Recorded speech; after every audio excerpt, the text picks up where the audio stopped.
Maths ടീച്ചറായിരുന്നു. 2002 retire ചെയ്തു. ഇപ്പൊ 76 വയസ്സായി. അത് ശരി, ഇപ്പോഴാണ് നമ്മുടെ ക്ലാസ്സിലൂടെയാണ് തുടങ്ങിയത് അല്ലേ വരകളൊക്കെ? അതെ. അതിനു മുമ്പ് അങ്ങനെ ചെയ്തിട്ടില്ല. Yes, അതുകൊണ്ടാണ് ഒരുപാട്. എല്ലാവർക്കും താല്പര്യം. ഫേസ്ബുക്കിലുള്ളവരൊക്കെ ചോദിക്കും, ഇത്രയും പ്രായമായപ്പോ ഇങ്ങനെയൊക്കെ ചെയ്യുന്നുണ്ടല്ലോ, കൊള്ളാട്ടോ എന്ന് പറയും. എനിക്ക് ത്രേസ്യ മാമിനെ കുറിച്ചൊരു ഓർമ്മ എന്താണെന്ന് വെച്ച് കഴിഞ്ഞാൽ, നമ്മുടെ സ്റ്റുഡൻസിൻ്റെ എക്സിബിഷൻ കാണാനായിട്ട് വന്നിട്ടുണ്ടായിരുന്നു. അപ്പോൾ ഒരുപാട് പേര് ആ സമയത്ത് എന്നെ മീറ്റ് ചെയ്യാനൊക്കെ വരുന്നുണ്ടായിരുന്നു. പക്ഷെ ഒരാൾ പതിയെ പതിയെ വന്ന് ബാഗിൽ നിന്ന് ഒരു ക്യാമറ എടുത്ത് നോക്കിയപ്പോൾ ഒരു DSLR ക്യാമറയാണ്. അപ്പോൾ ഇത്രയും പ്രായമുള്ള ഒരാളുടെ കയ്യിൽ അത്തരത്തിലൊരു ക്യാമറ കാണുമ്പോൾ തന്നെ എനിക്ക് ഭയങ്കര അത്ഭുതമായി. നമുക്ക് അങ്ങനെ ഒന്നിനും ഒരു സമയമില്ല. എന്ത് പ്രണയം ഏത് സമയത്ത് വേണമെങ്കിലും ഉണ്ടാവും. അതിന് പ്രത്യേക സമയമൊന്നുമില്ല. ആരോട് വേണമെങ്കിലും പ്രണയം ഉണ്ടാവും. ചിലപ്പോൾ നേച്ചറിനോടായിരിക്കും. അപ്പൊ നമ്മൾ ഒന്നിനും സമയമില്ല എന്ന് വിചാരിച്ചാൽ ഒന്നിനും ഉണ്ടാവില്ല, ഒന്നിനും സമയം കിട്ടില്ല. സമയം നമ്മൾ ഉണ്ടാക്കിയെടുക്കുക. ഞാൻ ആദ്യമായിട്ടാണ് ഒരു ഓൺലൈൻ ക്ലാസ് ജോയിൻ ചെയ്യുന്നതും അറ്റൻഡ് ചെയ്യുന്നതും. അതുകൊണ്ട് എനിക്ക് ആദ്യമൊക്കെ ഇത് വർക്ക് ചെയ്യാൻ തന്നെ അറിയില്ലായിരുന്നു, മൊബൈലിൽ വർക്ക് ചെയ്യാനായിട്ട്. നമ്മൾ ഇത്രയും പ്രായം അതിൻ്റെ ഇടയ്ക്ക് ഈ കമ്പ്യൂട്ടർ ഒന്നും പഠിക്കുന്നില്ലല്ലോ. പഠിക്കണമെന്നുള്ള ഒരു മനസ്സ് നമ്മുടെ ഉള്ളിലുണ്ടാകണം, എന്നാൽ മാത്രമേ നമുക്ക് പഠിക്കാൻ പറ്റുള്ളൂ. മറ്റുള്ളവർക്ക് ഇപ്പൊ പ്രായത്തിൻ്റെതായ ബുദ്ധിമുട്ടുകൾ ഇല്ലാത്തവർക്ക് ഭംഗിയായിട്ട് നല്ല രീതിയിൽ വരച്ചവർക്ക് പല ഇതും അച്ചീവ് ചെയ്യാൻ പറ്റും.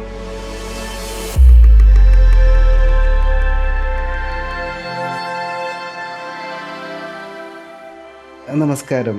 നമ്മുടെ സ്റ്റുഡൻസ് കമ്മ്യൂണിറ്റിയുടെ ഭാഗമായി നിന്നുകൊണ്ട് ആർട്ട് പഠിക്കുന്ന, ഡ്രോയിങ് പഠിക്കുന്ന നമ്മുടെ സ്റ്റുഡൻസ് ക്രിയേറ്റ് ചെയ്ത സക്സസ് ജേണിയാണ് നിങ്ങളുടെ മുമ്പിൽ പ്രസൻറ്റ് ചെയ്യാനായിട്ട് പോകുന്നത്. ഞാൻ ഈ ഓൺലൈൻ ക്ലാസ് സ്റ്റാർട്ട് ചെയ്ത ടൈം 2020 ഞാൻ ഓൺലൈൻ ക്ലാസ് സ്റ്റാർട്ട് ചെയ്തത്. ആ സമയത്ത് ഒരുപാട് പേരുടെ അടുത്ത് ചോദിച്ചൊരു കാര്യമാണ്, ഓൺലൈനിലൂടെ ആർട്ട് പഠിക്കാൻ പറ്റുമോ? അതിന് ആർക്കും ആൻസർ കൊടുത്തിട്ടുണ്ടായിരുന്നില്ല. അതിന് പകരം ഞാൻ ഒരു വർഷം ഒരുപാട് സ്റ്റുഡൻസിനെ പഠിപ്പിച്ച് അവരുടെ റിസൾട്ടാണ് അവർക്ക് മറുപടി കൊടുത്തത്. പക്ഷെ ഒരു വർഷം കഴിഞ്ഞപ്പോൾ ചോദ്യത്തിൻ്റെ രീതി ഒന്ന് മാറി. പ്രായമായിട്ടുള്ളവർക്ക് ഓൺലൈനിലൂടെ ആർട്ട് പഠിക്കാൻ പറ്റുമോ? കാരണം എന്താണെന്ന് വെച്ച് കഴിഞ്ഞാൽ നമ്മൾ ഒരുപാട് ടെക്നോളജി യൂസ് ചെയ്യുന്നുണ്ട്. അപ്പോൾ അതെല്ലാം പ്രായമായിട്ടുള്ളവർക്ക് എളുപ്പത്തിൽ ചെയ്യാനായിട്ട് സാധിക്കുമോ? അവർക്ക് വരയ്ക്കാനുള്ള ടൈം കിട്ടുമോ? ഓൺലൈനിലൂടെ പഠിച്ചു കഴിഞ്ഞാൽ അവർക്ക് ഇമ്പ്രൂവ്മെൻറ്റ് വരുമോ എന്നുള്ള ഒരുപാട് ചോദ്യങ്ങൾ വന്നു. ഞാനും അതിന് മറുപടി ഒന്നും കൊടുക്കാൻ നിന്നില്ല. പക്ഷെ കുറച്ചും കൂടി മാസങ്ങൾ കഴിഞ്ഞ സമയത്ത് പ്രായമായിട്ടുള്ള ഒരുപാട് സ്റ്റുഡൻസ് നമ്മുടെ ക്ലാസ്സിലേക്ക് ജോയിൻ ചെയ്തിട്ടുണ്ടായിരുന്നു. അപ്പോൾ അവരെ കണ്ട് വീണ്ടും ഒരുപാട് സ്റ്റുഡൻസ് ജോയിൻ ചെയ്തു. ഇപ്പോൾ ഞാൻ പ്രായമായിട്ടുള്ള കുറേ പേര് 45-50 വയസ്സിനിടയിലുള്ളവരൊക്കെ ഓൺലൈൻ ക്ലാസ്സിൽ ജോയിൻ ചെയ്യാനായിട്ട് എൻക്വയറി ഇടുന്ന സമയത്ത് എൻ്റെ അടുത്ത് ചോദിക്കാറുള്ള ചോദ്യമാണ്, ഈ പ്രായത്തിൽ പഠിക്കാൻ പറ്റുമെന്ന്. ഞാൻ സിംപ്ലി ഒരു റിപ്ലൈ ഞാൻ കൊടുക്കാറുണ്ട്. നിങ്ങളെക്കാളും 10ഉം 20ഉം വയസ്സ് കൂടുതലുള്ളവർ വരെ നമ്മുടെ ക്ലാസ്സിലുണ്ട്. അവർ നല്ല രീതിയിൽ പഠിക്കുന്നുണ്ട്. അങ്ങനെയാണെങ്കിൽ നിങ്ങൾക്കും തീർച്ചയായിട്ടും പഠിക്കാൻ പറ്റും. അത്തരത്തിൽ age is just A number, പ്രായം ഒരു നമ്പർ മാത്രമാണെന്ന് തെളിയിച്ച ഒരുപാട് സ്റ്റുഡൻസ് ഉണ്ട്. അതിൻ്റെ അകത്തുനിന്ന് നമ്മുടെ ഏറ്റവും പ്രിയപ്പെട്ട ത്രേസ്യ മാം ഇവിടെ ഉണ്ട്. ത്രേസ്യ മാമിനെ ഞാൻ ഒരു ദിവസം നേരിട്ട് കണ്ടിട്ടുണ്ടായിരുന്നു. നമ്മുടെ സ്റ്റുഡൻസിൻ്റെ എക്സിബിഷൻ കാണാനായിട്ട് വന്നിട്ടുണ്ടായിരുന്നു. അപ്പം എനിക്ക് കുറച്ചും കൂടി പേഴ്സണലി പരിചയമുള്ള ഒരാളും കൂടിയാണ്. നമുക്ക് ഒരുപാട് കാര്യങ്ങൾ ചോദിച്ചറിയാനുണ്ട്. മാം ഒന്ന് ഇൻട്രൊഡ്യൂസ് ചെയ്യാമോ? നമ്മുടെ ഈ വീഡിയോ കാണുന്നവർക്ക് മാം എന്താണ് ചെയ്യുന്നത്, എന്താണ് ചെയ്തുകൊണ്ടിരുന്നത്, ഇപ്പോഴെന്താണ് ചെയ്യുന്നത് എന്നുള്ള കാര്യങ്ങളൊക്കെ ഒന്ന് പറയാമോ? പറയാം. മാത്സ് ടീച്ചറായിരുന്നു. 2002 റിട്ടയർ ചെയ്തു. ഇപ്പൊ 76 വയസ്സായി. മാത്സും ആർട്ടും തമ്മിൽ എങ്ങനെയാ കണക്റ്റഡ് ആയത്? അത് കണക്റ്റഡ് ആയെന്ന് വെച്ചാൽ, എനിക്ക് മാത്സ് എന്ന് പറഞ്ഞാൽ എനിക്ക് ഭയങ്കര ഇഷ്ടമുള്ള ഒരു സബ്ജക്റ്റ് ആണ്. ഞാൻ പഠിപ്പിക്കുന്ന കുട്ടികൾക്ക് അതുപോലെ തന്നെ ഭയങ്കര ഒരു കാര്യമാണ് അവർ എൻ്റെ ക്ലാസ് ഒക്കെ. ഇപ്പൊ ഈ വരച്ചിട്ടില്ല, അതിനു മുമ്പ് അങ്ങനെ വരയോടൊന്നും ഒരു താല്പര്യം തോന്നിയിട്ടില്ല. ഒന്നാമത് നമ്മുടെ സമയമില്ല, ജോലിയും വീട്ടിലെ പ്രാരാബ്ദങ്ങളൊക്കെ ആയിട്ട് നടക്കുമ്പോ പിന്നെ അതിനൊന്നും സമയമില്ലല്ലോ. ഇപ്പൊ വെറുതെ ഇങ്ങനെ ഒരു ഫേസ്ബുക്കിൽ സാറിന്റെ അഡ്വർടൈസ്മെന്റ് കണ്ടപ്പോ വെറുതെ ഒന്ന് തോന്നി, വെറുതെ ഇരിക്കുകയാണല്ലോ, എന്നാൽ കുറച്ച് സമയം അങ്ങനെയെങ്കിലും പോകുമല്ലോ എന്ന് വിചാരിച്ചത്. അങ്ങനെയാണ് ഞാനിതിൽ ജോയിൻ ചെയ്തത്. പിന്നെ ഇടയ്ക്കൊരു എഴുത്തുണ്ട്, കവിത എഴുതും, അത് പിന്നെ ആൽബം ആക്കും. അങ്ങനെ ഒരു ഇതും കൂടെ ഇതിന്റെ ഇടയിൽ നടക്കുന്നുണ്ട്. പറ്റുന്ന അത്രയും നമ്മുടെ സ്കില്ല് പുറത്തേക്ക് എടുക്കുക എന്നുള്ളതാണ് ഇപ്പൊ എൻ്റെ ലക്ഷ്യം. ഇപ്പൊ വരയ്ക്കാൻ തുടങ്ങിയപ്പോ എനിക്ക് ഒത്തിരി സന്തോഷമുണ്ട്. നല്ല രീതിയിൽ ഞാൻ വരച്ചു പോകുന്നുണ്ട്. അപ്പൊ എൻ്റെ ഫേസ്ബുക്ക് പേജിലാണെങ്കിൽ ഞാൻ ചിലതൊക്കെ ഇടും. അപ്പൊ ഒത്തിരി പേര് എൻകറേജ് ചെയ്യും. അത് കാണുമ്പോഴും ഒരു സന്തോഷം. ഇത്രയും വയസ്സായിട്ടും ഇതൊക്കെ ചെയ്യുന്നുണ്ടല്ലോ എന്നാണ് പലരും പറയുന്നത്. അങ്ങനെ സന്തോഷമായിട്ട് പോകുന്നു. വലിയ കുഴപ്പമില്ല. ഹസ്ബൻഡ് ഒത്തിരി സപ്പോർട്ടീവ് ആണ്. എവിടെ ചെന്നാലും എനിക്ക് ആവശ്യമുള്ള സാധനങ്ങളെല്ലാം വാങ്ങിച്ചുകൊണ്ട് തരും. അതൊക്കെ കൊണ്ടാണ് കൂടുതലും ഇങ്ങനെ സന്തോഷമായിട്ട് പോകുന്നത്. Yes, അന്ന് നമ്മൾ പരിചയപ്പെട്ടായിരുന്നു മാമിന്റെ ഹസ്ബൻഡിനെ, ഒരു ഓ വല്ലാത്തൊരു പാവം മനുഷ്യന്. ഓക്കെ. അപ്പൊ ചെറുപ്പം മുതൽ വരയ്ക്കായിരുന്നോ? എന്ന് ഇല്ല, മുതലാ ഞാൻ സ്റ്റാർട്ട് ചെയ്ത്? അങ്ങനെ ഒന്നും വരച്ചിട്ടില്ല. ഉം. ഒരു ദിവസം ഏതോ ഒരു ഇതിൽ നോക്കി 1-2 ചിത്രം വരച്ചെന്നല്ലാതെ അല്ലാതെ വേറെ അതിനു വേണ്ടിയിട്ട് ഞാൻ അങ്ങനെ ഇറങ്ങി പുറപ്പെട്ടിട്ടില്ല എന്നുള്ളതാണ്. ഏത് പ്രായം മുതൽ വരച്ചു തുടങ്ങിയപ്പോ? അല്ല, വരച്ചു തുടങ്ങിയില്ല. എപ്പോഴോ ഒരു ദിവസം ഒരു ബുക്കില് അയ്യപ്പൻ സാറിന്റെ ഒരു ബുക്കില് ഈ മാതാവിന്റെ ഒക്കെ ഒരു ചിത്രം കണ്ടു. ഉം. അപ്പൊ വെറുതെ ഒന്ന് വരച്ചു. അത് എവിടെയോ ഇരിപ്പുണ്ട്, അത്രേ ഉള്ളൂ. വേറെ ഒന്നും വരയ്ക്കാനായിട്ട് ശ്രമിച്ചിട്ടില്ല എന്നുള്ളതാണ്. ഉം. പിന്നെ ഇത് ഇപ്പോഴാണ് തുടങ്ങിയത്. അത് ശരി, ഇപ്പോഴാണ് നമ്മുടെ ക്ലാസ്സിലൂടെയാണ് തുടങ്ങിയത് അല്ലേ വരകളൊക്കെ? അതെ, അതെ. അതിനു മുമ്പ് അങ്ങനെ ചെയ്തിട്ടില്ല. യെസ്, അതുകൊണ്ടാണ് ഒരുപാട്. എല്ലാവർക്കും താല്പര്യം. ഫേസ്ബുക്കിലുള്ളവരൊക്കെ ചോദിക്കും, ഇത്രയും പ്രായമായപ്പോ ഇങ്ങനെയൊക്കെ ചെയ്യുന്നുണ്ടല്ലോ, കൊള്ളാട്ടോ എന്ന് പറയും. ഉം. അതുപോലെ തന്നെ ഞാൻ ഈ പ്രണയഗാനങ്ങളൊക്കെ എഴുതി ആൽബം ആക്കും. അപ്പൊ അവര് ചോദിക്കും, ഇപ്പോഴാണോ പ്രണയം പൂത്തുലഞ്ഞ അങ്ങനെയൊക്കെ ചോദിക്കും. അപ്പൊ നമ്മുടെ ഓരോ സമയം തോന്നുന്നതൊക്കെ എഴുതുക, വരയ്ക്കുക, ഇത്രേ ഉള്ളൂ. നമ്മുടെ മനസ്സിന് സന്തോഷം ഉണ്ടാക്കുക, അത്രയാണ് ഞാൻ ചെയ്യുന്നത്. മറ്റുള്ളവർക്ക് എന്തെങ്കിലും അതുകൊണ്ട് ഇൻസ്പിറേഷൻ ഉണ്ടാവുകയാണെങ്കിൽ നല്ല കാര്യമാണല്ലോ. Yes, നമുക്ക് അതിലേക്ക് വരാം. എനിക്ക് ത്രേസ്യ മാമിനെ കുറിച്ചൊരു ഓർമ്മ എന്താന്ന് വെച്ച് കഴിഞ്ഞാൽ, നമ്മുടെ സ്റ്റുഡൻസിന്റെ എക്സിബിഷൻ കാണാനായിട്ട് വന്നിട്ടുണ്ടായിരുന്നു. അപ്പൊ ഒരുപാട് പേര് ആ സമയത്ത് തന്നെ മീറ്റ് ചെയ്യാനൊക്കെ വരുന്നുണ്ടായിരുന്നു. പക്ഷെ ഒരാള് പതിയെ പതിയെ വന്ന് ബാഗിൽ നിന്ന് ഒരു ക്യാമറ എടുത്ത് നോക്കിയപ്പോൾ ഒരു DSLR ക്യാമറയാണ്. അപ്പോൾ ഇത്രയും പ്രായമുള്ള ഒരാളുടെ കയ്യിൽ അത്തരത്തിലൊരു ക്യാമറ കാണുമ്പോൾ തന്നെ എനിക്ക് ഭയങ്കര അത്ഭുതമായി. ഇത് യൂസ് ചെയ്യുമോ എന്നൊക്കെ ഞാൻ നോക്കിക്കൊണ്ടിരുന്നു. അത് മാം ചിലപ്പോൾ എന്നെ കണ്ടിട്ടുണ്ടായിരിക്കില്ല.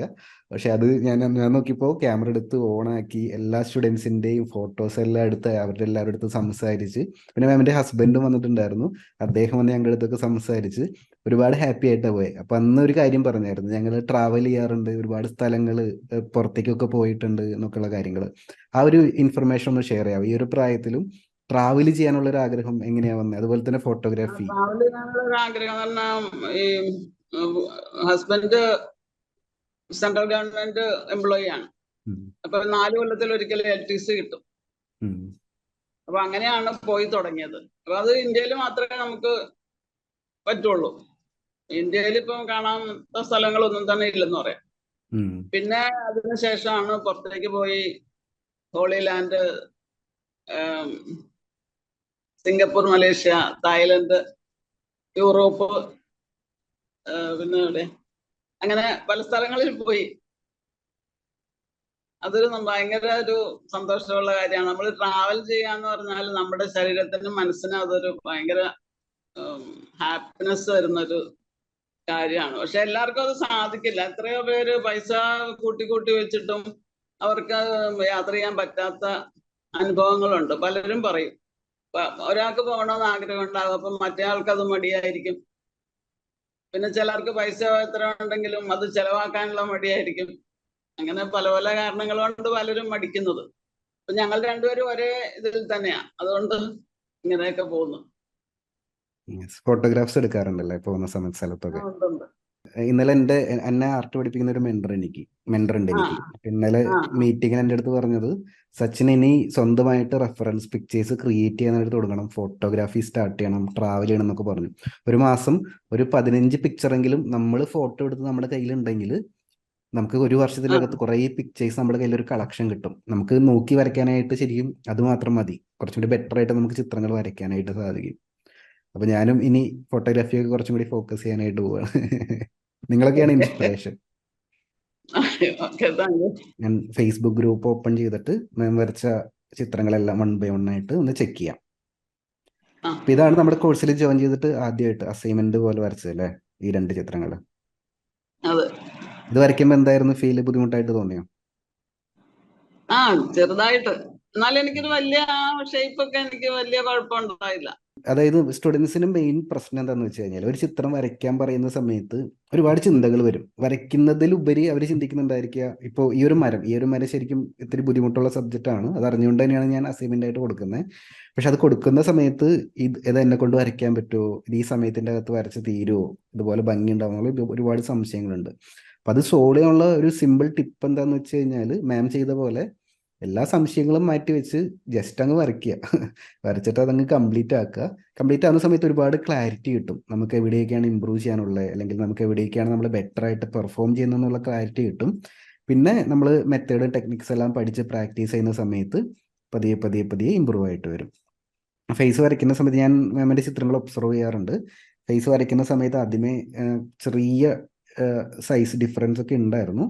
പക്ഷേ മുന്നോട്ട് പോയി കുറേ പ്രാക്ടീസ് കഴിഞ്ഞപ്പോൾ ഒരുവിധം എല്ലാം കറക്റ്റായി വരുന്നുണ്ടായിരുന്നു. ഫേസുകൾ വരയ്ക്കാനാണോ കൂടുതൽ ഇഷ്ടം? അതെ അതെ. പക്ഷെ എനിക്ക് അതിനേക്കാൾ ഇഷ്ടം ഈ കാടും കടലും ഇങ്ങനെ ലാൻഡ്സ്കേപ്പും. ഞാൻ എന്റെ കവിതയിലും കൂടുതലും അതാണ് എന്റെ focus. Colour pencil course attend ചെയ്തിട്ടുണ്ടായിരുന്നു അല്ലേ ഇതിൻ്റെ ഇടയിൽ കൂടെ? ഉണ്ട്. ആ ഇത് നന്നായിട്ടുണ്ട്. ഇത് പ്രപ്പോർഷൻ ഒക്കെ ഓൾമോസ്റ്റ് കറക്റ്റാണ്. Thank you. ഇത് നന്നായിട്ടുണ്ട്. ഈ ഒരു ലെവൽ കഴിഞ്ഞപ്പോൾ വലിയൊരു മാറ്റം സംഭവിച്ചിട്ടുണ്ടോ? 21-ാം തീയതി ജൂലൈ കഴിഞ്ഞിട്ട് വരയ്ക്കുന്ന ചിത്രങ്ങൾ കുറച്ചും കൂടി ഫോക്കസ്ഡ് ആയിട്ട് വരയ്ക്കുന്നത് കാണുന്നുണ്ട്. ഉണ്ടോ? ഇതൊക്കെ നല്ല പ്രൊഫഷണൽ ആയിട്ട് വന്നിട്ടുണ്ട്.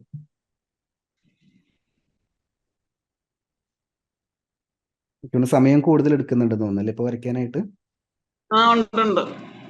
അതിന്റെ ഡിഫറൻസ് ആണ്. നന്നായിട്ടുണ്ട്.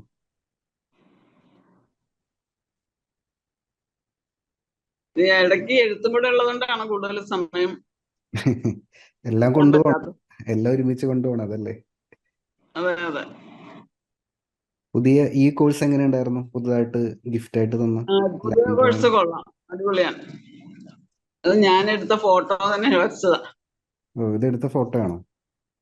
ഞാൻ എടുത്ത ഫോട്ടോ നോക്കി. നന്നായിട്ടുണ്ട്. ഇപ്പൊ മുൻപത്തെക്കാളും കുറെ കൂടി ബെറ്റർ ആയിട്ട് വരയ്ക്കാൻ പറ്റുന്നുണ്ട്, കുറെ കൂടി കോൺഫിഡന്റ് ആയി. ഇതൊക്കെ നന്നായിട്ടുണ്ട്, നല്ല രീതിയിൽ വരച്ചിട്ടുണ്ട്. ടോട്ടൽ ഷേപ്പുകൾ ഒരുവിധം കുഴപ്പമില്ലാതെ വരയ്ക്കുന്നുണ്ട്. ഇതും നല്ലൊരു ചിത്രമാണ്. ഇത് ഡ്രോയിങ് തന്നെ നോക്കി വരച്ചതല്ലേ? ഒരു ബുക്കിന്റെ അകത്ത് അല്ലേ? ഒരു ബുക്കിലുണ്ടായിരുന്നു, സ്കെച്ചിങ് ബുക്ക് ഈ വാങ്ങിച്ചായിരുന്നു 1-2 അതിലുണ്ടായിരുന്നതാണ്. നമുക്ക് ഇനി ഫോക്കസ് കൊടുക്കേണ്ട കാര്യം നമ്മുടെ പുതിയ കോഴ്സിലുള്ള ലൈൻ ഡ്രോയിങ് ഉണ്ടല്ലോ, അത് കൂടുതലായിട്ട് നോക്കി വരച്ചോളൂ. ആൻഡ് ഇതേപോലത്തെ ഷെയ്ഡിങ്ങിലുള്ള ചിത്രങ്ങൾ അത് ബുക്കിൽ നിന്നും കിട്ടും, പിൻട്രസ്റ്റിൽ നിന്നും കിട്ടും. അതും കൂടുതലായിട്ട് നോക്കി വരയ്ക്കാനായിട്ട് ശ്രമിക്കുക. പിന്നെ ഞാൻ ഒരു ഇമ്പ്രൂവ്മെന്റ് ചെയ്യാനുള്ളത് ഞാൻ പറഞ്ഞുതരാം, എങ്ങനെയാന്ന് പറഞ്ഞുതരാം. ഞാൻ എൻ്റെ ക്യാമറ ഒന്ന് സ്വിച്ച് ചെയ്യുന്നുണ്ട്. വരയ്ക്കുന്ന സമയത്തുണ്ടല്ലോ, പെൻസില് ഇതേപോലെ ഇരിക്കുകയാണെങ്കിൽ ഞാൻ 2 റിസൾട്ട് കാണിച്ചു തരാം. ഇപ്പൊ പെൻസിൽ ഇതേപോലെ ഇരിക്കുകയാണെങ്കിൽ നമ്മൾ ഒരു ഔട്ട്ലൈൻ വരയ്ക്കും, ഒരു കണ്ണ് വരയ്ക്കാൻ കഴിയും. കണ്ണ് വരയ്ക്കുന്ന സമയത്ത്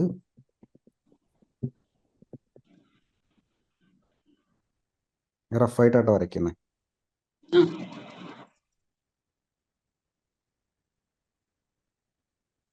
ഇങ്ങനെ വരയ്ക്കുന്നതും രണ്ടാമത്തെ മെത്തേഡ് പെൻസിൽ നല്ല രീതിയിൽ ഷാർപ്പൻ ചെയ്തിട്ട്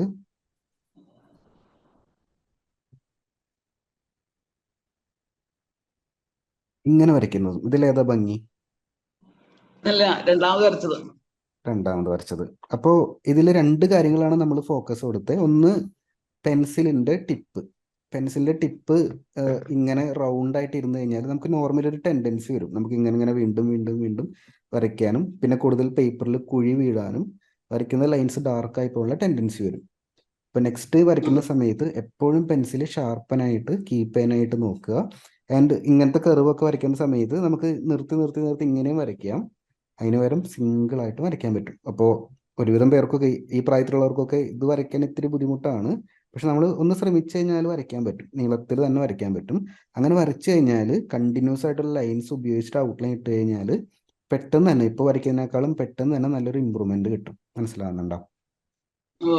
ഒരു എക്സാമ്പിളും കൂടി പറയുകയാണെങ്കിൽ ഇപ്പോൾ ഒരു ഫ്ലവർ വരയ്ക്കാൻ മതി. ഫ്ലവർ വരയ്ക്കുന്ന സമയത്ത് ഒരു സർക്കിൾ കണ്ടിന്യൂസ് ആയിട്ട് വരയ്ക്കുക, അതിൻ്റെ മുകളിലത്തെ പെറ്റൽ കണ്ടിന്യൂസ് ആയിട്ട് വരയ്ക്കുക, താഴത്തെ പെറ്റൽ കണ്ടിന്യൂസ് ആയിട്ട് വരയ്ക്കുക. പെൻസിൽ എപ്പോഴും ഷാർപ്പൻ്റ് ആയിരിക്കും, കണ്ടിന്യൂസ് ആയിട്ട് വരയ്ക്കുക. ഇതാണ് ഈ ഒരു നീറ്റ്നെസ് ആണ് നമുക്ക് നെക്സ്റ്റ് സ്റ്റേജിലോട്ട് ഡെവലപ്പ് ചെയ്യേണ്ടത്. അപ്പം ഇതിന് വേണ്ടിയിട്ട് നമുക്ക് റെഫറൻസ് പിക്ചേഴ്സ് നമ്മുടെ ലൈൻ ഡ്രോയിങ് കോഴ്സിൻ്റെ അകത്ത് റെഫറൻസ് പിക്ചേഴ്സ് എടുക്കാം, പിന്നെ പിൻട്രസ്റ്റിനുള്ള റെഫറൻസ് പിക്ചേഴ്സ് എടുക്കാം. അപ്പോൾ നമുക്ക് ഔട്ട്ലൈൻ നല്ല നീറ്റായിട്ട് കിട്ടും. എന്നിട്ട് ഷെയ്ഡിങ്ങിൽ ഇപ്പോൾ വലിയ ഇഷ്യൂസ് ഇല്ല. ലാസ്റ്റ് ആ ഹൗസിൻ്റെ ഒക്കെ ഷെയ്ഡ് ചെയ്ത് നല്ലതാ.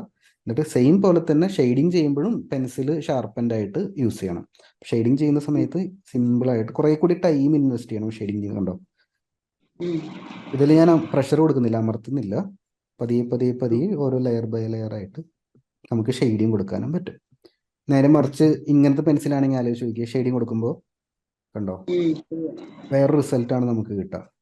ഇങ്ങനെ ലൈൻസ് ഒക്കെ സെപ്പറേറ്റ്, ഈ എൻഡൊക്കെ കണ്ടോ, ലൈൻസ് ഒക്കെ സെപ്പറേറ്റ് ഇങ്ങനെ എൻഡിലോട്ട് വരുന്ന സമയത്ത് ഇങ്ങനെ ഹാർഡായിട്ട് നിൽക്കും. അപ്പോൾ ഒരു ഫീൽ കിട്ടില്ല എത്ര ഷെയ്ഡ് ചെയ്താലും. അപ്പോൾ ആ രണ്ട് കാര്യങ്ങൾ ശ്രദ്ധിച്ചാൽ മതി. പെൻസിൽ ബ്രാൻഡ് കുഴപ്പമില്ല, ഒന്ന് ഷാർപ്പൻ ചെയ്തിട്ട് യൂസ് ചെയ്യാനായിട്ട് നോക്കിയാൽ മതി. ഞാൻ അതിൽ കുറച്ച് ചിത്രങ്ങൾ കാണിച്ചു തരാം. അപ്പോൾ മനസ്സിലായി. ഇതൊക്കെ പെൻസിൽ ഷാർപ്പൻഡ് അല്ല. പിന്നെ വരയ്ക്കുന്ന സമയത്ത് കുറച്ചും കൂടി ഫോക്കസ് കൊടുത്തിട്ട് കുറച്ചും കൂടി നീറ്റായിട്ടുള്ള ഔട്ട്ലൈൻ ഇട്ടതിന് ശേഷം ഷെയ്ഡ് ചെയ്യുന്നതാണ് നല്ല മെത്തേഡ്. ഇപ്പൊ മൂക്കൊക്കെ വരയ്ക്കുകയാണെങ്കിൽ എനിക്ക് ചിലപ്പോ തോന്നാറുണ്ട് അത് ശരിയാണല്ലോ അങ്ങനെ. പക്ഷെ ഇതെന്താന്ന് വെച്ചാൽ ഇതിൽ രണ്ട് സൈഡും നമുക്ക് പിടിക്കാം. ഇത് ഓരോരുത്തരുടെ പേഴ്സണൽ സ്റ്റൈലാണ്. ഇങ്ങനെ വരയ്ക്കുന്ന ഫേമസ് ആയിട്ടുള്ള ആർട്ടിസ്റ്റുകളും ഉണ്ട്. പക്ഷേ നമ്മുടെ ഗോൾ എന്താന്ന് വെച്ച് കഴിഞ്ഞാൽ നമുക്കൊരു ഫോട്ടോ പോലെ വരയ്ക്കണം, അല്ലെങ്കിൽ നമുക്ക് റിയലിസ്റ്റിക് ആയിട്ട് വരയ്ക്കണം എന്നുണ്ടെങ്കിൽ ഔട്ട്ലൈൻ ആദ്യം ഇട്ടിട്ട് ലൈറ്റായിട്ട് ഔട്ട്ലൈൻ ഇട്ട് മൂക്കിൻ്റെ എല്ലാ ഭാഗങ്ങളും ഫുള്ളായിട്ട് വരച്ച് കംപ്ലീറ്റ് ആക്കി, ലിപ്പ് വരച്ച് കംപ്ലീറ്റ് ആക്കി അടുത്ത സ്റ്റേജിലാണ് നമ്മൾ ഷെയ്ഡിങ് ചെയ്യുന്നുണ്ടാവുള്ളൂ. ഷെയ്ഡിങ് ഈ പറഞ്ഞ പോലെ തന്നെ ലെയർ ബൈ ലെയർ ചെയ്ത് കഴിഞ്ഞാൽ കുറെ കൂടി റിയലിസ്റ്റിക് ആയിട്ട് കിട്ടും. അതേപോലെ തന്നെ ഇതേപോലത്തെ ചിത്രങ്ങൾ കൂടുതൽ വരച്ചുള്ളൂ. പെന്നുകൊണ്ട് വരയ്ക്കുമ്പോഴാണെങ്കിലും ഇടയിൽ സ്റ്റോപ്പ് ചെയ്യാനുള്ള ടെൻഡൻസി ഉണ്ടെങ്കിൽ അത് മാക്സിമം ഒഴിവാക്കുക. ഇപ്പോൾ ഇവിടെ കണ്ടോ, ഇവിടെ നിന്ന് ഈ ഒരു ലൈൻ വരച്ച് ഇവിടെ വെച്ചൊരു സ്റ്റോപ്പ് വന്നിട്ടുണ്ട്, ഇവിടെ നിന്ന് സ്റ്റാർട്ട് ചെയ്ത് വീണ്ടും ഒരു സ്റ്റോപ്പ് വന്നിട്ടുണ്ട്, ഇവിടെ നിന്ന് സ്റ്റാർട്ട് ചെയ്ത് വീണ്ടും അങ്ങനെ സ്റ്റോപ്പ് ചെയ്ത് വരയ്ക്കുന്ന ടെൻഡൻസി ഉണ്ടെങ്കിൽ അത് മാറ്റിയിട്ട് എപ്പോഴെങ്കിലും ടൈം കിട്ടുമ്പോൾ ഇതെല്ലാം കണ്ടിന്യൂസ് ആയിട്ട് വരച്ച് നോക്കിക്കോളും. അപ്പം അതിൻ്റെ നീറ്റ്നെസ് ഡിഫറെൻ്റ് ആയിരിക്കും, കുറെ കൂടി ഭംഗിയുണ്ടാവും. നമ്മൾ കുറച്ചൊന്ന് ഇരുന്ന് കഴിഞ്ഞാൽ പെട്ടെന്ന് തന്നെ ഇമ്പ്രൂവ്മെന്റ് വരും. ഓൾറെഡി ഇപ്പോൾ വരയ്ക്കാൻ ഉള്ള കാര്യങ്ങളൊക്കെ മനസ്സിലായല്ലോ, വരയ്ക്കാൻ പറ്റുന്നുണ്ട്, അതുകൊണ്ട് തന്നെ പെട്ടെന്ന് തന്നെ ഇമ്പ്രൂവ്മെന്റ്. ഇതല്ല കണ്ടോ, ഇവിടെ മൾട്ടിപ്പിൾ ലൈൻസ് ഉണ്ട്, കുറച്ചും കൂടി നീറ്റ് ആക്കി കഴിഞ്ഞാൽ ബെറ്റർ ആയിരിക്കും. ഇതൊക്കെ നന്നായിട്ടുണ്ട്. ഇതൊക്കെ വരച്ചെടുക്കുക എന്ന് പറയുന്നത് തന്നെ വലിയൊരു ടാസ്ക് ആണ്. പക്ഷെ അത് ആ വീഡിയോ നോക്കി കംപ്ലീറ്റ് ആക്കാൻ പറ്റുന്നുണ്ടല്ലോ. ഇൻട്രസ്റ്റില് ഡ്രോയിങ് എന്ന് ചുമ്മാ സെർച്ച് ചെയ്ത് നോക്കാം. ഇങ്ങനെ സെർച്ച് ചെയ്ത് കിട്ടുന്ന ചിത്രങ്ങളിൽ മാം നോക്കി വരയ്ക്കേണ്ട ചിത്രങ്ങൾ എന്താണെന്ന് വെച്ച് കഴിഞ്ഞാൽ ഇതേപോലത്തെ ചിത്രങ്ങൾ കൂടുതൽ നോക്കി വരച്ചോളൂ. ഔട്ട്ലൈൻ കുറച്ചും കൂടി വിസിബിൾ ആയിട്ടുള്ള ചിത്രങ്ങൾ കണ്ടോ. ഇങ്ങനത്തെ നോക്കി വരയ്ക്കുകയാണെങ്കിൽ നമുക്ക് കുറച്ചും കൂടി ഔട്ട്ലൈനിൽ ഫോക്കസ് ചെയ്യാനായിട്ട് തോന്നും. നേരെ മറിച്ച് ഇത്തരത്തിലുള്ള ചിത്രങ്ങളൊക്കെ എടുത്തു കഴിഞ്ഞാൽ നമുക്ക് കൺഫ്യൂഷൻ ആയിരിക്കും. ഇതിൽ എവിടെയാണ് ഔട്ട്ലൈൻ, എവിടെയാണ് ഷെയ്ഡ് എന്നുള്ള കൺഫ്യൂഷൻ വരും. അപ്പം അത് അടുത്ത സ്റ്റേജിലോട്ട് നമുക്ക് ചെയ്യാം. അതിന് മുമ്പായിട്ട് ഇപ്പം നിൽക്കുന്ന സ്റ്റേജിൽ ഇമ്പ്രൂവ്മെന്റ് വരുത്താനായിട്ട് ഇതേപോലുള്ള ചിത്രങ്ങൾ, ഔട്ട്ലൈൻ വിസിബിൾ ആയിട്ടുള്ള ചിത്രങ്ങൾ നോക്കി വരയ്ക്കുകയാണെങ്കിൽ ബെറ്റർ ആയിരിക്കും കുറെ കൂടി. ഇതൊക്കെ നല്ലൊരു എക്സാമ്പിളാണ്. ഇത് കണ്ടോ, നല്ല നീറ്റ് ഔട്ട്ലൈനാ, സിമ്പിൾ ഷെയ്ഡും മാത്രമേ ഉള്ളൂ. പിന്നെ ഫോട്ടോ നോക്കി വരയ്ക്കുന്നുണ്ടെങ്കിൽ ഫോട്ടോ ബ്ലാക്ക് ആൻഡ് വൈറ്റ് ആക്കിയിട്ട് കൺവേർട്ട് ആക്കി വരയ്ക്കുന്നതാണ് ഏറ്റവും എളുപ്പം സ്റ്റാർട്ടിങ് സ്റ്റേജിൽ. ഞാൻ ഭൂരിഭാഗവും ഗ്രാഫൈറ്റ് പെൻസിൽ ഡ്രോയിങ് അല്ലെങ്കിൽ ചാർക്കോൾ ഡ്രോയിങ് ഒക്കെ ചെയ്യുന്ന സമയത്ത് ഞാൻ കളറെല്ലാം നോക്കി വരയ്ക്കാറുള്ളത്. ബ്ലാക്ക് ആൻഡ് വൈറ്റിലോട്ട് കൺവേർട്ട് ചെയ്തിട്ട് അതാണ് നോക്കി വരയ്ക്കുന്നത്. കാരണം കളറാവുന്ന സമയത്ത് നമുക്ക് കൺഫ്യൂഷൻ ആയിരിക്കും, ഏത് ഷെയ്ഡ് ഏത് ടോണിൽ കൊടുക്കണമെന്ന് കൺഫ്യൂഷൻ ആയിരിക്കും. നേരെ ബ്ലാക്ക് ആൻഡ് വൈറ്റിലോട്ട് കൺവേർട്ട് ഞാൻ കാണിച്ചു തരാം. ഞാനത് സെലക്ട് ചെയ്ത് വെച്ചിരിക്കുന്ന കുറച്ച് ചിത്രങ്ങൾ കാണിച്ചു തരാം. പിൻട്രസ്റ്റിന് എടുത്താണ് വരയ്ക്കുന്നത്, വേറെ ഒന്നും അറിയില്ല. പിൻട്രസ്റ്റിന് എടുത്താൽ മതി, പിൻട്രസ്റ്റിൽ ഇഷ്ടം പോലെ ഉണ്ട്. ഇത് കാണുന്നുണ്ടോ, ഈ ഒരു ചിത്രം കാണുന്നുണ്ടോ? കാണുന്നുണ്ടായിരിക്കില്ലല്ലോ.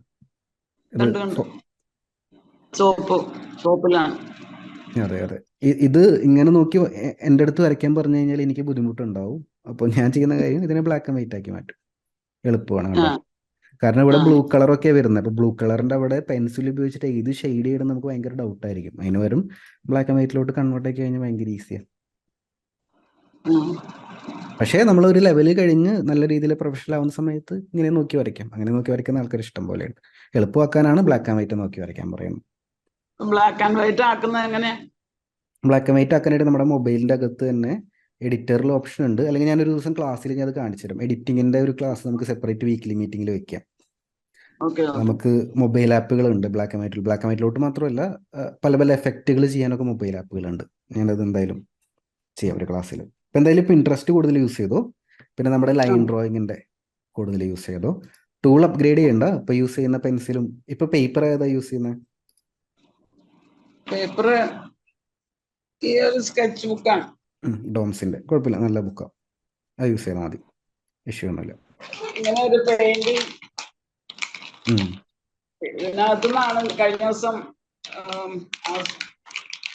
വാട്ടർ കളർ പെൻസ് എന്ന് പറഞ്ഞ ഒരു സെറ്റ് കിട്ടിയായിരുന്നു. ഇതുകൊണ്ടാണ് ഞാൻ ലാസ്റ്റ് വരച്ച മറ്റേ ഗ്രീൻ വെച്ചിട്ടുള്ള വരച്ചല്ലേ വാട്ടർ കളർ മരങ്ങൾ. പെൻസ്. ഇത് ഉപയോഗിച്ചാണ്. മറ്റേ കളർ പെൻസിലിന് ഇത്രയും കളർ കിട്ടുന്നില്ലല്ലോ, നമുക്കൊരു ഫെയ്ഡ് ആയിട്ട് തോന്നും ആ പിക്ചറൊക്കെ. അപ്പൊ ഇത് കിട്ടിയപ്പോ എനിക്ക് ഒത്തിരി സന്തോഷമായി.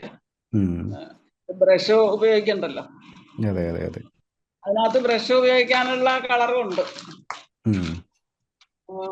കളർ പെൻസിലും ഉണ്ട് കുറെ. ഒരു ബോക്സ് ആയിട്ട് ഇങ്ങനെ ഒരു കവറായിട്ട് കിട്ടിയതാ. എല്ലാ മീഡിയവും ട്രൈ ചെയ്ത് നോക്കുന്നത് നല്ലതാട്ടോ. ഒരെണ്ണത്തിൽ മാത്രം ഫിക്സ് ചെയ്യാതെ. ഇപ്പൊ ചിലർക്ക് ഡ്രോയിങ് പഠിച്ചു കഴിയുന്ന സമയത്ത് ചിലർ പെയിന്റിങ്ങിലോട്ട് മാറും. അപ്പൊ പെയിന്റിങ് കുറച്ചുകൂടി എളുപ്പമായിരിക്കും. കൂടുതൽ പ്രായമായിട്ടുള്ളവരൊക്കെ കൂടുതലും പെയിന്റിംഗ് ആണ് ചെയ്യുന്നത്, കാരണം എളുപ്പമാണ്. അത് പറഞ്ഞ പോലെ സ്റ്റാർട്ടിങ് ട്രബിൾ മാത്രമേ ഉണ്ടാവുള്ളൂ. പക്ഷെ ഞാൻ എപ്പോഴും റെക്കമെൻഡ് ചെയ്യുന്നത് ബേസിക് കവർ ചെയ്ത് പോകണമെങ്കിൽ കുറച്ചുകൂടി എളുപ്പമായിരിക്കും. അതുകൊണ്ട് ഹോട്ടലിൽ പോകുന്നതാണ് ഞാൻ റെക്കമെൻഡ് ചെയ്യുന്നത്. പക്ഷെ ഇഷ്ടമുള്ളതെല്ലാം ട്രൈ ചെയ്യാം. വേറെ എന്തെങ്കിലും ഡൗട്ട് ഉണ്ടോ വരയ്ക്കുന്ന ചിത്രങ്ങളിലോ യൂസ് ചെയ്യുന്ന ടൂൾസിലോ? ഈ ലൂമിസ് മെത്തേഡൊക്കെ ഉപയോഗിക്കണം നിർബന്ധമുണ്ടോ? ഇല്ല ഇല്ല. അതായത് ഫേസ് വരയ്ക്കാനായിട്ട് ശരിക്കും ഒരാളുടെ ഫേസ്, ഇപ്പം എൻ്റെ ഫേസ് ഒരു ഫോട്ടോ തന്നു കഴിഞ്ഞാൽ ഒരു ആർട്ടിസ്റ്റിന് വരയ്ക്കണം എന്നുണ്ടെങ്കിൽ, വരയ്ക്കാൻ പഠിക്കണം എന്നുണ്ടെങ്കിൽ സെയിം ഫോട്ടോ വെച്ചിട്ട് കുറേ തവണ കുറേ വർഷങ്ങൾ പ്രാക്ടീസ് ചെയ്ത് കഴിഞ്ഞാൽ ഒരാൾക്ക് വരയ്ക്കാൻ പറ്റും. ഒരു തിയറിയും പഠിക്കേണ്ട ആവശ്യമില്ല. അത് ഫേസിൻ്റെ കാര്യത്തിൽ മാത്രമല്ല, ഒരാളുടെ അനാട്ടമി ഏത് ചിത്രം തന്നാലും പ്രാക്ടീസ് കൊണ്ട് മാത്രം അത് നമുക്ക് വരച്ചെടുക്കാൻ പറ്റും. പക്ഷെ എന്തിനാണ് മെത്തേഡ് എന്ന് വെച്ച് കഴിഞ്ഞാൽ, നമുക്ക് ജീവിതത്തിൽ കുറച്ച് ടൈമല്ലേ ഉള്ളൂ. അപ്പോൾ ഫുൾ ടൈം പ്രാക്ടീസ് ചെയ്ത് കഴിഞ്ഞാൽ സമയം നമുക്ക് വേസ്റ്റ് ആയി പോകും. അതുകൊണ്ട് തന്നെ പെട്ടെന്ന് നമുക്ക് ഇമ്പ്രൂവ്മെന്റ് വരാനാണ് ആദ്യകാലം മുതലുള്ള മാസ്റ്റേഴ്സ് ആയിട്ടുള്ള ആർട്ടിസ്റ്റുകൾ ഷോർട്ട് കട്ട് എന്നല്ല വിളിക്കുന്നത്, മെത്തേഡുകൾ കണ്ടുപിടിക്കുന്നത്. ഒരാളുടെ തല എങ്ങനെ വരയ്ക്കണം, അല്ലെങ്കിൽ ഒരാളുടെ ബോഡി എങ്ങനെ. അപ്പോൾ കുറേ റൂൾസ് ഒക്കെ ഉണ്ട്. ഒരാളുടെ ഫുൾ ബോഡിയുടെ സൈസ് തലയുടെ സൈസിനെ അപേക്ഷിച്ച് 7 ഇരട്ടിയാണെന്നൊക്കെ പറഞ്ഞാൽ കുറേ ഡിഫറെൻറ്റ് റൂൾസ് ഒക്കെ വരുന്നുണ്ട്. അതൊക്കെ അങ്ങനെ ഡെവലപ്പ് ചെയ്തത്, നമ്മുടെ ഡ്രോയിങ്ങിനെ ഈസി ആക്കാനായിട്ട് ഡെവലപ്പ് ചെയ്ത കുറേ മെത്തേഡുകളാണ്. അതിലൊരു മെത്തേഡ് മാത്രമാണ് ലൂമിസ് മെത്തേഡ്. ആൻഡ്രൂ ലൂമിസ് എന്ന് പറയുന്ന ഒരു ആർട്ടിസ്റ്റ് ക്രിയേറ്റ് ചെയ്ത തലകൾ വരയ്ക്കാനായിട്ട്, ഡിഫറെൻറ്റ് ആംഗിളിൽ നിന്നൊക്കെ തലകൾ വരയ്ക്കാനായിട്ട് ഒരു മെത്തേഡ് മാത്രമാണ്. ഇതേപോലെ ആയിരക്കണക്കിന് മെത്തേഡ് വേറെയുണ്ട്. അപ്പോൾ ഇതെല്ലാ മെത്തേഡും ഇപ്പോൾ എനിക്ക് ലൂമിസ് മെത്തേഡ് ഞാൻ പഠിപ്പിക്കുന്നുണ്ടെങ്കിൽ ഞാൻ 2-3 തവണ യൂസ് ചെയ്തിട്ടുണ്ടെങ്കിലും അത് ഉപയോഗിച്ചിട്ടല്ല ഞാൻ പോർട്രേറ്റ് വരയ്ക്കുന്നത്. മനസ്സിലാവുന്നുണ്ടോ? അപ്പോൾ ലൂമിസ് മെത്തേഡ് പോലെ തന്നെ കുറേ മെത്തേഡ് ഉണ്ട്. അതെല്ലാം നമ്മുടെ അഡ്വാൻസ് പോർട്രേറ്റ് സ്കെച്ചിങ് കോഴ്സിൻ്റെ അകത്ത് നമ്മൾ കവർ ചെയ്തിട്ടുണ്ട്. അപ്പോൾ ഫേസ് വരയ്ക്കാനായിട്ട് ഏറ്റവും ബെസ്റ്റ് ആയിട്ടുള്ള മെത്തേഡുകളുടെ ഒരു കളക്ഷനാണ് അഡ്വാൻസ് പോർട്രേറ്റ് സ്കെച്ചിങ് കോഴ്സ്. അതിൽ നിങ്ങൾക്ക് ഇഷ്ടപ്പെട്ട, നിങ്ങൾക്ക് യോജിച്ച ഒരു മെത്തേഡ് കണ്ടുപിടിക്കുക, അതിൽ ഫോക്കസ് ചെയ്യുക, അത്രയേ ഉള്ളൂ. എല്ലാം കൂടി ചെയ്യണമെന്നില്ല. ലൂമിസ് മെത്തേഡ് ബുദ്ധിമുട്ടായിട്ട് തോന്നുന്നുണ്ടെങ്കിൽ ചെയ്യേണ്ട ആവശ്യമില്ല, അതങ്ങ് ഒഴിവാക്കിക്കോ. പക്ഷെ അതിൽ ഞാനത് വരച്ചു കഴിയുമ്പം പിന്നെ മെയിലാണോ ഫീമെയിൽ ആണോ എന്ന് പോലും മനസ്സിലാക്കാൻ പറ്റുന്നില്ല. ലൂമിസ് മെത്തേഡ് മെയിൻലി യൂസ് ചെയ്യുന്നത് തലയുടെ ടോട്ടൽ ഷേപ്പ് കറക്റ്റ് ആക്കുക, പിന്നെ ഒരു ആംഗിളിലോട്ട് നോക്കുമല്ലോ, ആ ആംഗിൾ കറക്റ്റ് ആക്കിയിട്ട് കണ്ണ്, മൂക്ക്, ലിപ്പിന്റെ പൊസിഷൻ കറക്റ്റ് ആക്കുക. അതിന് വേണ്ടിയിട്ടാണ്. അതായത് ആളിന്റെ ഫേസ് കട്ട് മൊത്തത്തിൽ കറക്റ്റ് ആക്കുന്ന ഒരു ടെക്നിക്ക് അല്ല ലൂമിസ് മെത്തേഡ്. മനസ്സിലാവുന്നുണ്ടോ? തലയുടെ ആംഗിൾ കറക്റ്റ് ആക്കുക, പ്രപ്പോർഷൻ കറക്റ്റ് ആക്കുക, പിന്നെ കണ്ണ്, മൂക്ക്, ലിപ്പിന്റെ പൊസിഷൻ കറക്റ്റ് ആക്കുക. ഈ പൊസിഷൻ കിട്ടാൻ വേണ്ടിയിട്ടാണ് ഗൈഡ് ലൈൻ ഒക്കെ നമ്മൾ വരയ്ക്കുന്നത്.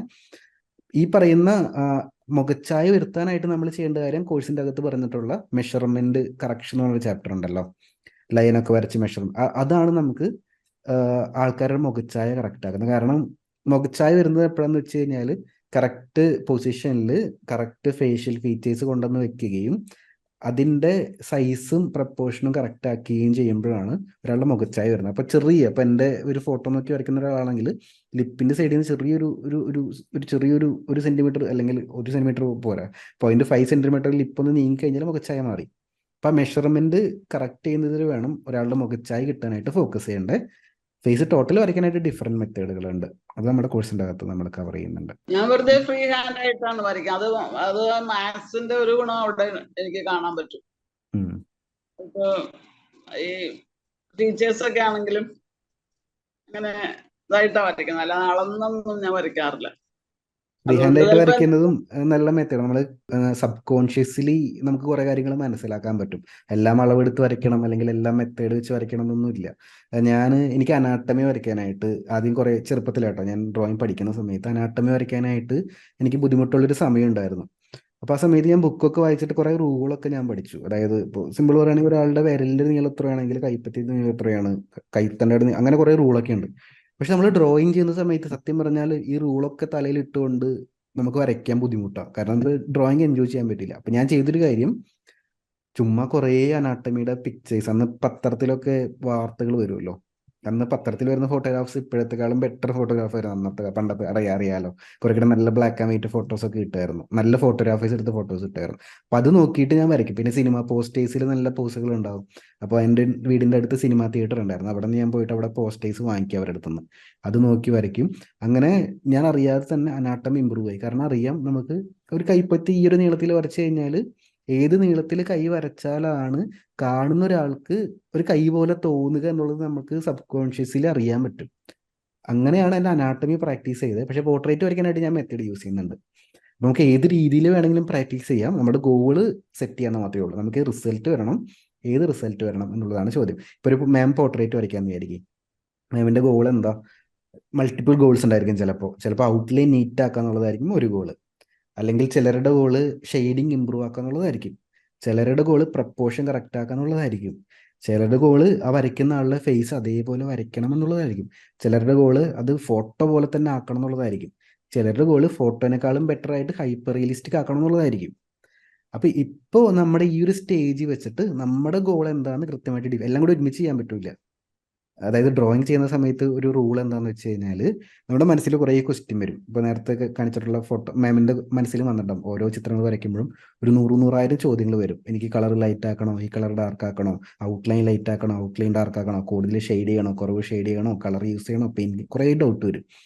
പക്ഷേ അതിനുള്ള സൊല്യൂഷൻ എന്താണെന്ന് വെച്ച് കഴിഞ്ഞാൽ 1 by 1 ആയിട്ട് മാത്രം ക്വസ്റ്റ്യൻ ആൻസർ കൊടുക്കുക. മനസ്സിലാവുന്നുണ്ടോ? അപ്പോൾ പോർട്രേറ്റ് വരയ്ക്കാനുള്ള ഇഷ്ടമുള്ള ഒരാളാണ് പോർട്രേറ്റ് ഇമ്പ്രൂവ് ചെയ്യണമെന്നുണ്ടെങ്കിൽ ഒരു ചോദ്യം മാത്രം ചോദിക്കുക. എനിക്ക് ആദ്യം എന്താണ് ഫോക്കസ് ചെയ്യേണ്ടത്, ആദ്യം എന്തിലാണ് ഞാൻ ഇമ്പ്രൂവ് ചെയ്യേണ്ടതെന്ന് ചോദിക്കുക. അപ്പോൾ ചിലപ്പോൾ പ്രപ്പോർഷൻ കറക്റ്റ് ആക്കും മുമ്പ് ചിലപ്പോൾ ഔട്ട്ലൈൻ്റെ നീറ്റ്നെസ് വേണം കറക്റ്റ് ആക്കാനായിട്ട്. അങ്ങനെയാണെങ്കിൽ അവിടെ ഫോക്കസ് ചെയ്യാതെ ഔട്ട്ലൈൻ്റെ നീറ്റ്നെസ്സിൽ വേണം ഫോക്കസ് ചെയ്യാനായിട്ട്. ഇതെല്ലാം കഴിഞ്ഞ് നല്ല രീതിയിൽ ഔട്ട്ലൈൻ ഇടുന്ന ഒരാളാണെങ്കിൽ ഷെയ്ഡിങ്ങിൽ വേണം ഫോക്കസ് ചെയ്യാനായിട്ട്. മനസ്സിലാവുന്നുണ്ട്? അപ്പോൾ ഓരോ സ്റ്റേജിലും നമ്മൾ ആർട്ടിൽ ഫോക്കസ് ചെയ്യേണ്ട ഓരോ ഏരിയാസ് ഉണ്ട്.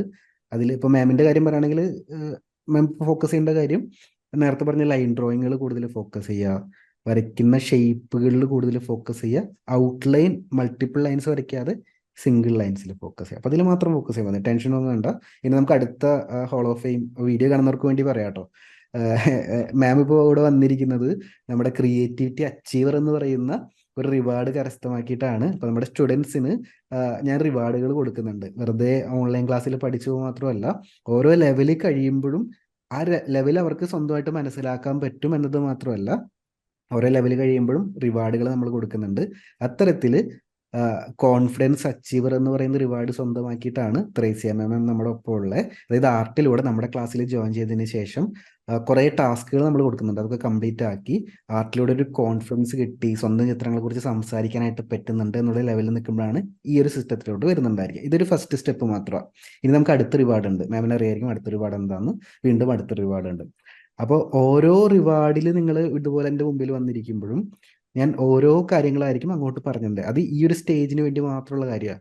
അടുത്ത സ്റ്റേജിലോട്ട് കടന്നു കഴിഞ്ഞാൽ ഇതെല്ലാം വിട്ടോ, ഈ റൂളായിരിക്കില്ല നമ്മൾ ചെയ്യുന്നുണ്ടായിരിക്കും. ക്ലാരിറ്റി വന്നല്ലോ അല്ലേ? അപ്പോൾ ഒരുപാട് ചോദ്യങ്ങൾ ചോദിക്കണ്ട. ഇപ്പം നമുക്ക് എന്താണ് കറക്റ്റ് ചെയ്യാനുള്ളത് അത് മാത്രം ചോദിക്കുക, അതിൽ മാത്രം പ്രാക്ടീസ് ചെയ്യുക. അതുപോലെ ഈ പ്രിന്റ് എടുത്തിട്ട് അങ്ങനെ എടുക്കാനുള്ള ഒരു സൗകര്യം ഇല്ല. പ്രിന്റ് എടുക്കാനുള്ള കാര്യം എന്താണെന്ന് വെച്ച് കഴിഞ്ഞാൽ, പ്രിന്റ് എടുക്കുകയാണെങ്കിൽ ലേസർ പ്രിന്റ് എടുക്കുക. ലേസർ പ്രിന്റ് എന്ന് പറയും. A4 അല്ലെങ്കിൽ A3 സൈസിൽ, കൂടുതലും A3 സൈസിലായിരിക്കും ചെയ്യുന്നുണ്ട്. A3 സൈസ് എന്ന് വെച്ച് കഴിഞ്ഞാൽ A4 പേപ്പറിന്റെ ഇതിപ്പോൾ എൻ്റെ കയ്യിൽ ഇപ്പോൾ A4 പേപ്പറാണ്. A4 പേപ്പറിന്റെ സൈസ് ഏകദേശം അറിയാലോ. ഇതാണ് A4 പേപ്പറിന്റെ സൈസ് വരുന്നത്. ലേസർ പ്രിന്റ് എടുക്കുന്നത് നോർമലി എല്ലാ സ്ഥലത്തും A3 സൈസിൽ, അതായത് ഇത്രയും സൈസ് വരും, ഡബിൾ സൈസ് വരും. അപ്പൊ ശരിക്കും ഒരു A3 പേപ്പറിൽ 2 ചിത്രങ്ങൾ നമുക്ക് പ്രിന്റ് എടുക്കാൻ പറ്റും. അത് പ്രിന്റ് എടുക്കുന്ന ഷോപ്പുകളിൽ കൊടുത്തു കഴിഞ്ഞാൽ അവർ നമുക്ക് പ്രിന്റ് എടുത്ത് തരും. ഓരോ തവണ വരയ്ക്കുമ്പോഴും ഓരോ പ്രിന്റ് എടുക്കണം എന്നില്ല. നമ്മുടെ കയ്യിൽ നമ്മൾ വരയ്ക്കാൻ ഉദ്ദേശിക്കുന്ന ചിത്രങ്ങളുടെ ഒരു കളക്ഷൻ ആദ്യം ക്രിയേറ്റ് ചെയ്യുക. കളക്ഷൻ ആദ്യം ആ ക്രിയേറ്റ് ചെയ്തിട്ട് ഇപ്പോൾ ഒരു 4 പേപ്പറിൽ പ്രിന്റ് എടുത്തു കഴിഞ്ഞാൽ 8 ചിത്രങ്ങൾ നമുക്ക് കിട്ടും A4 സൈസിലുള്ള. ആ മനസ്സിലാവുന്നുണ്ടോ? ഒരു പെൻ ആ ഡ്രൈവിൽ അല്ലെങ്കിൽ അവർക്ക് മെയിൽ അയച്ചു കൊടുക്കും. 8 ചിത്രങ്ങൾ അവർക്ക് മെയിൽ അയച്ചു കൊടുത്തിട്ട് പറഞ്ഞാൽ മതി, എനിക്കിത് 4 പേപ്പറിൽ ലേസർ പ്രിന്റ്, അതാണ് അതിൻ്റെ പേര്, ലേസർ പ്രിന്റ് എടുത്ത് തരണം എന്ന് പറഞ്ഞാൽ മതി. അത് ബ്ലാക്ക് ആൻഡ് വൈറ്റ് ചിത്രമാണെങ്കിൽ കുറച്ചും കൂടെ റേറ്റ് കുറയും. എനിക്ക് തോന്നുന്നു 30 രൂപ സംതിങ് ഒക്കെയാണ് ഒരു പേപ്പറിന് റേറ്റ് വരുന്നുള്ളൂ. അങ്ങനെ നോക്കി വരയ്ക്കുന്നത് നല്ലതായിരിക്കും. കൂടുതൽ പ്രായമായിട്ടുള്ളവർക്ക് കൂടുതൽ ഫോണിൽ നോക്കി, എൻ്റെ അടുത്ത് ഒരു സ്റ്റുഡൻറ്റ് പറഞ്ഞത് കണ്ണിന് വേദന ഉണ്ടെന്ന് പറഞ്ഞു കൂടുതൽ ഫോണിൽ നോക്കിയിട്ട്. അപ്പം അങ്ങനെയുള്ളവരൊക്കെ ഉണ്ടെങ്കിൽ നമുക്ക് പ്രിന്റ് എടുത്തിട്ട് നോക്കി വരയ്ക്കുന്നത്. പക്ഷേ പ്രിന്റ് ബൾക്കായിട്ട് എടുക്കുക, ഓരോ സമയത്ത് വരയ്ക്കുമ്പോഴും പോയി എടുക്കണ്ട. അല്ലെങ്കിൽ ഒരു പെൻ ഡ്രൈവിലൊക്കെ ഒന്ന് അല്ലെങ്കിൽ മെയിലിലൊക്കെ സൂക്ഷിച്ച് വെച്ചേക്കുക. അപ്പോൾ ട്രാവൽ ചെയ്യുമ്പോൾ പ്രിന്റ് ഷോപ്പൊക്കെ കാണുകയാണെങ്കിൽ അവിടെ ഇറങ്ങിയിട്ട് പ്രിന്റ് എടുത്താൽ മതി. നമുക്ക് 1 മാസം 2 മാസം പ്രാക്ടീസ് ചെയ്യാനുള്ള ഒരുമിച്ച് നമ്മുടെ കയ്യിൽ കിട്ടുമല്ലോ. കൂടാതെ മൊബൈലിൽ നോക്കിയിട്ട് കണ്ണ് നശിപ്പിക്കേണ്ട ആവശ്യമില്ല. ഞാനിപ്പോൾ കണ്ണട വെച്ചിരിക്കുന്നത് അതുകൊണ്ടാണ്. കുറേ വീക്കിലി മീറ്റിങ്ങും കുറേ നേരം എനിക്ക് കണ്ണിന് ഇഷ്യൂ ഒന്നുമില്ല. പക്ഷെ കുറേ നേരം കമ്പ്യൂട്ടർ മുമ്പിൽ ഞാൻ ഇരിക്കുന്നുണ്ട്. അതുകൊണ്ട് തന്നെ ഭാവിയിൽ ബുദ്ധിമുട്ട് വരാനുള്ള ചാൻസ് ഉള്ള കാരണം ബ്ലൂ ലൈറ്റ് ബ്ലോക്ക് ചെയ്യുന്ന കണ്ണടയാണ് വെച്ചിരിക്കുന്നത്. അപ്പോൾ പ്രിന്റ് എടുക്കുന്നതും അങ്ങനെ പ്രിന്റ് എടുത്ത് വരയ്ക്കാം, ഇഷ്യൂ ഒന്നുമില്ല. പ്രിന്റ് എടുത്ത് വരയ്ക്കുന്നത് നല്ലതാണ്.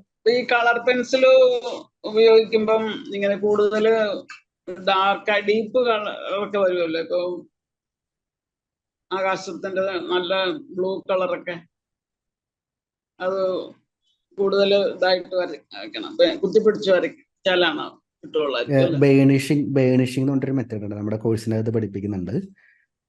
ലെയർ ബൈ ലെയർ ആയിട്ട് ഒരു പെർട്ടിക്കുലർ പാറ്റേണിൽ കുറേ ചെയ്ത് കഴിയുമ്പോൾ നമുക്ക് കളർ കിട്ടും. അത് ഒരു ലെയർ ചെയ്തുകൊണ്ട് മാത്രം കളർ പെൻസിലിന്റെ ഉദ്ദേശിച്ച കളർ പേപ്പറിലേക്ക് വരണം എന്നില്ല. 2-3 ലെയർ ആ ബേണിഷിങ് മെത്തേഡ് ഉപയോഗിച്ച് ട്രൈ ചെയ്ത് നോക്കിക്കോളും.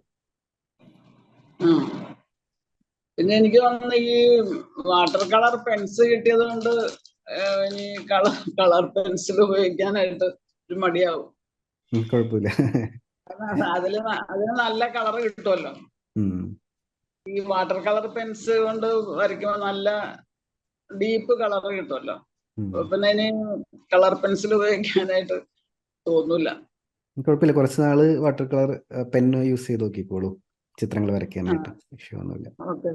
മാം, ഇപ്പോൾ മറ്റുള്ള സ്റ്റുഡൻസിൻ്റെ അടുത്ത് മാമിന് എന്താണ് പറയാനുള്ളത്? അവരുടെ ആർട്ട് വർക്ക് ഇമ്പ്രൂവ് ചെയ്യണമെങ്കിൽ ഇപ്പോൾ മാമിൻ്റെ പേഴ്സണൽ എക്സ്പീരിയൻസ് വെച്ച് പറഞ്ഞാൽ മതി. ഇപ്പോൾ നമ്മുടെ ക്ലാസ്സിലോട്ട് വന്നിട്ട് ഈ ഒരു ലെവലിൽ അച്ചീവ്മെൻറ്റ് നേടിയെടുത്ത് ഇവിടെ വന്നിരിക്കാനായിട്ട് എന്തൊക്കെ ആക്ഷനാണ് എടുത്തത്? ഇപ്പോൾ എല്ലാവർക്കും ടൈം ഒരുപോലെ തന്നെയാണ്, എല്ലാവരും ബിസി ആയിട്ടുള്ളവരാണ്, ഒരുപാട് കാര്യങ്ങൾ, ഫാമിലി ലൈഫ് ഉണ്ട്, എല്ലാം ഉണ്ട്. പക്ഷെ നമ്മുടെ ഇഷ്ടമാണ് ആർട്ട് എന്ന് പറയുന്നത്. അപ്പം അതിൻ്റെ അകത്തുനിന്ന് എങ്ങനെയാണ് നമ്മുടെ കോഴ്സുകൾ കാണാനും വീക്കിലി മീറ്റിങ്ങിൽ പങ്കെടുക്കാനും ഒക്കെ ടൈം കണ്ടെത്തി എങ്ങനെയാണ് പ്രാക്ടീസ് ചെയ്ത് ഈ ഒരു ലെവലിലോട്ട് എത്തിയതെന്ന് മറ്റുള്ള സ്റ്റുഡൻസിന് വേണ്ടിയിട്ട് ഒന്ന് ഷെയർ ചെയ്യാവോ? പറയാം. ഞാൻ ആദ്യം അത് കണ്ടപ്പോൾ തന്നെ എനിക്ക് ഒരു മോട്ടിവേഷൻ ഉണ്ടായി എന്നുള്ളതാണ് ഒരു കാര്യം. അഡ്വർടൈസ്മെന്റ് കണ്ടപ്പോൾ തന്നെ. പിന്നെ തന്നെ എല്ലാം സാറിന്റെ എല്ലാ ടോക്സ് അല്ലെങ്കിൽ ആ ചാപ്റ്റേഴ്സ് ഓരോന്ന് നമ്മൾ അറ്റൻഡ് ചെയ്ത് കഴിയുമ്പോൾ തന്നെ നമുക്ക് കൂടുതലായിട്ടൊരു വരയ്ക്കണമെന്ന് തോന്നാറുണ്ട്. അപ്പൊ പിന്നെ വരച്ച് തുടങ്ങണം അപ്പൊ തന്നെ. പിന്നെ അത് മടി വിചാരിച്ചിട്ട് കാര്യമില്ല, വീണ്ടും അത് വരച്ച് തന്നെ പ്രാക്ടീസ് ചെയ്ത്. മറ്റുള്ളവർക്ക് ഇപ്പൊ പ്രായത്തിൻ്റെതായ ബുദ്ധിമുട്ടുകൾ ഇല്ലാത്തവർക്ക് ഭംഗിയായിട്ട് നല്ല രീതിയിൽ വരച്ച് അവർക്ക് പല ഇതും അച്ചീവ് ചെയ്യാൻ പറ്റും. കൂടുതലും പ്രാക്ടീസ് ചെയ്യുക, പിന്നെ സാറിന്റെ ക്ലാസ് അറ്റൻഡ് ചെയ്യുക, മീറ്റിംഗ് അറ്റൻഡ് ചെയ്യുക, അതൊക്കെ കൊണ്ട് ഒത്തിരി ഗുണങ്ങളുണ്ട്. ഗ്രൂപ്പിന്റെ അകത്ത് സപ്പോർട്ട് എങ്ങനെയുണ്ട്? എന്തോ ഗ്രൂപ്പിന്റെ, നമ്മുടെ ഫേസ്ബുക്ക് ഗ്രൂപ്പിന്റെ അകത്ത് സപ്പോർട്ട് എങ്ങനെയുണ്ട്? അവര് സപ്പോർട്ട് ചെയ്യാറുണ്ട്. ഒത്തിരി പേര് ഒത്തിരി തരത്തിലൊക്കെ ഇങ്ങനെ കമന്റ് ഇടാറുണ്ട്. ഞാൻ പിന്നെ അങ്ങനെ ഒന്നും കമന്റ് ഇടാറില്ല. ഒന്നെങ്കിൽ അതിനകത്തുള്ള ഇത് മാത്രം ഇടാറുള്ളൂ. ഒത്തിരി പേരുണ്ട് കേട്ടോ, നല്ല രീതിയിൽ കമന്റ് ഇടുന്നവർ ഒത്തിരി പേരുണ്ട്. അതുപോലെ എൻ്റെ ഇതിലും ചിലരൊക്കെ നല്ല കമന്റ്സ് ഒക്കെ ഇടാറുണ്ട്. അതൊരു ഘടകമാണ്. ഈ ഫേസ്ബുക്കിൽ ഇട്ടിട്ട് അവരുടെ കമന്റ് കേൾക്കുമ്പോൾ നമുക്കൊരു സുഖമുണ്ടല്ലോ, അതൊരു വലിയ കാര്യമാണ്. അപ്പൊ മറ്റുള്ളവരെ പ്രോത്സാഹിപ്പിക്കുന്നതും നമ്മുടെ ഒരു കടമയാണ്. അവരെ പുറത്തേക്ക് കൊണ്ടുവരേണ്ടത്, അവരുടെ ടാലന്റും സ്കില്ലും ഒക്കെ പുറത്തേക്ക് കൊണ്ടുവരാൻ ഇതൊക്കെ സഹായിക്കും.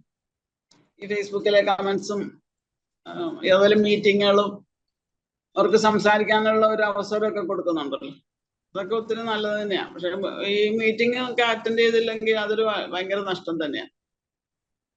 അതെ അതെ. പലരും ഇത് വന്നു മീറ്റിംഗ് ആ സമയത്തൊക്കെ അറ്റൻഡ് ചെയ്യാൻ പറ്റാത്തവരുണ്ടാവും.